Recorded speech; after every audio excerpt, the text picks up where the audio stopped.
So now let's install MySQL in our machine. So open any of your browser and go to search engine and just say MySQL installer Windows. So you can go to this site and we can download the second one, which is having more MB. So I have already downloaded. So once you downloaded, installer will get appeared in your downloads. Just double click on it, click on run. Yes.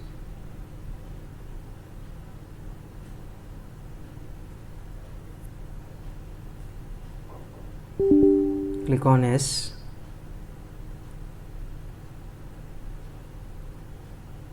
So here we are having different options to set up, where we can set only server and only client without server, full and custom. Let me select custom and click on next. So here I'll be choosing what I need. So I'll be selecting MySQL server and I'll be selecting MySQL workbench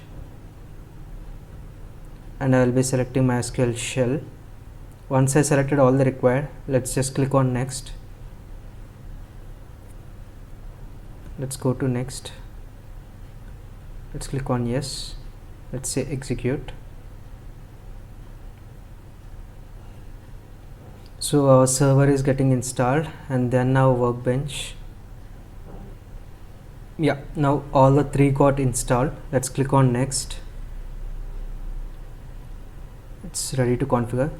So here these are the default ports 3306. So let's keep it same and let's continue. Click on next, and this is asking to set up a password. So we can give whatever password we need. I'm just giving admin so that I can remember it easily, and click on continue.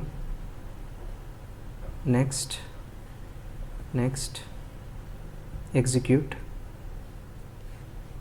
So it's executing step by step.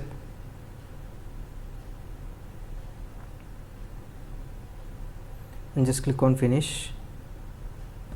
Next. So it's just asking like whether to start the workbench after setup and MySQL shell. I'm just unchecking MySQL shell and let's click on finish.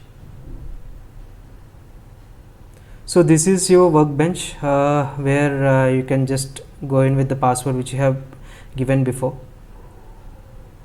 So your workbench got opened. So you can create your or execute your DBs all over here. Thank you for watching. If you found this video helpful, don't forget to like, share and subscribe for more tutorials. Thank you all.